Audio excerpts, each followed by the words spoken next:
यह कहानी बिल्कुल फिल्मी लग रही होगी आपको, लेकिन बिल्कुल यह हकीकत है। पहले कभी फिल्मों में दिखाया जाता था कि एक अगर जानवर किसी से बिछड़ जाता था तो खाना पीना छोड़ देता था, लेकिन यह हकीकत आपको बताने जा रहा हूँ। यह जो है यूपी की हकीकत की कहानी है, अमेठी की कहानी है यह, जो कि आरिफ और सारस की कहानी है। बचपन में हम लोगों को यह सिखाया जाता था, हमने पढ़ा है किताबों में था कि अगर किसी घायल पशु पक्षी का आप अगर इलाज करते हैं तो वह पक्षी पर जो है या पशु पर आपका अधिकार सबसे पहले होता है। जो भी उसको बचाता है घायल अवस्था में, अगर उसको अधिकार जो है सबसे ज़्यादा उसका होता है।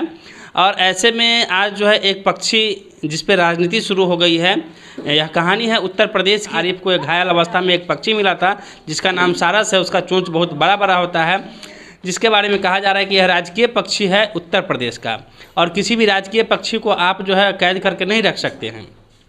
दूसरी बात आते हैं आरिफ के पास। आरिफ जो है एक लड़का जो कि घायल अवस्था में उसको पक्षी मिला था, उसने इलाज किया और उससे इतना आत्मीयता हो गया कि उसके साथ रहने लगा, और साथ रहते रहते एक थाली में खाना पीना सोना हर चीज़ उसका होता था। जहाँ भी जाता था वो उसके साथ में और साथ में आता था। आरिफ का कहना है कि एक राजकीय पक्षी को कैद करके नहीं रखना है, इतना मुझे मालूम है, तो मैंने उसे कैद करके नहीं रखा था। उसे जो है जहाँ भी अपनी मर्ज़ी से वह जाता था, अपनी मर्ज़ी से वह चला आता था, मैंने उसे कैद करके नहीं रखा था। हालांकि एक दिन जो है उसके पास आते हैं वन विभाग के कुछ लोग और उनको पक्षी को वहाँ से उठा करके ले जाते हैं। और आरिफ का कहना है कि जब मैं वहाँ जाता हूँ उसके पीछे पीछे बाइक से वो पक्षी को उतार के ले जाती हैं और मुझे कहा जाता है कि 20-25 दिन इधर दिखाई नहीं देना है आपको। और इसके बाद जो है आरिफ आकर के बिल्कुल उदास हो जाता है। उधर पक्षी के बारे में भी सुनने को मिलता है कि पक्षी कुछ भी खाना पीना नहीं खा रही है। यह कहानी बिल्कुल फिल्मी लग रही होगी आपको, लेकिन बिल्कुल यह हकीकत है। पहले कभी फिल्मों में दिखाया जाता था कि एक अगर जानवर किसी से बिछड़ जाता था तो खाना पीना छोड़ देता था, लेकिन यह हकीकत आपको बताने जा रहा हूँ। यह जो है यूपी की हकीकत की कहानी है, अमेठी की कहानी है यह, जो कि आरिफ और सारस की कहानी है। आज के दौर में आरिफ और सारस जो है एक दूसरे से अलग होने के बाद दोनों मायूस हैं और वो कोर्ट तक की बात चली गई है। हालांकि यह सुनने को मिला है कि पक्षी जो है आरिफ को फिर से वापस कर दिया जाएगा। इसमें कितनी सच्चाई है आने वाले समय में पता चलेगा। हालांकि इससे पहले आरिफ पे सुनने में आया है कि एक FIR भी हो गया है राजकीय पक्षी को कैद करके रखने का, लेकिन वहीं कुछ लोग जो है उनके पक्ष में आए हैं और उनके साथ देना शुरू किए हैं कि नहीं, आरिफ जो है कैद करके नहीं रखा गया था। हालांकि आप लोग भी यह सुने होंगे और मुझे भी यह सुनने को मिला था कि किसी भी घायल पक्षी को अगर आप बचाते हैं तो उस पर पहला अधिकार आपका होता है।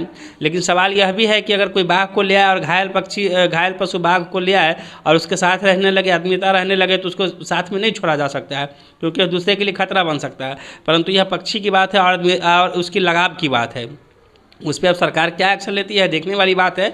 लेकिन आज के समय में फिल्मी कहानी की तरह एक बिल्कुल हकीकत घटना जो है यह एक अलग ही सीख देती है कि पशु पक्षी का जो है प्रेम होता है आदमी से, अगर आप उसको साथ में रखने लगे तो वह आपके साथ घुल मिल जाता है।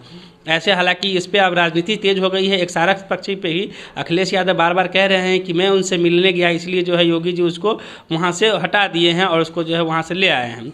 वहीं पे कुछ मीडिया के द्वारा कहा गया कि लोकतंत्र खतरे में है और सारस पक्षी के पीछे पड़े हुए हैं अखिलेश यादव। बहुत सारी बातें ऐसे होती रहती है। आप लोग इस वीडियो से क्या समझते हैं, अपनी प्रतिक्रिया अवश्य दीजिएगा।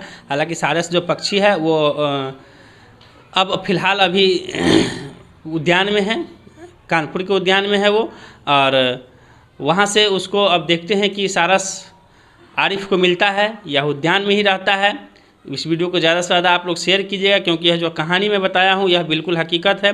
यह सोशल मीडिया की सुर्खियाँ जब से बनी तब से जो है वह काफ़ी चर्चा में आया था सारस जो है, आरिफ का सारस।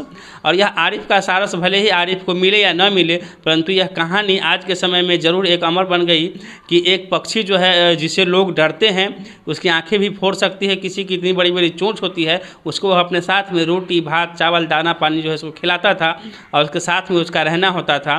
बहुत दिनों तक, सालों तक वो उसके साथ में रहा और आज उसके पास जो है सो जब उसको ले जाया गया है तो दोनों जो है, एक पक्षी भी उधर मायूस है और इधर आरिफ भी मायूस है। आप लोग क्या चाहते हैं, यह पक्षी आरिफ को मिलना चाहिए या नहीं मिलना चाहिए? क्या उसको उद्यान में ले जाया गया, यह सही हुआ? आप लोग अपनी प्रतिक्रिया अवश्य दीजिएगा। हालांकि राजकीय पक्षी को कोई भी कैद नहीं कर सकता है, लेकिन आरिफ का कहना है कि मैं उसे कैद करके नहीं रखा हूं, वह अपनी मर्जी से आता और जाता है हर जगह। तो इस बारे में अपनी राय जो है आप लोग अवश्य दीजिएगा। फिलहाल के लिए इतने देर तक वीडियो को देखने के लिए आपको बहुत बहुत धन्यवाद। बने रहे हमारे साथ। नमस्कार, जय हिंद।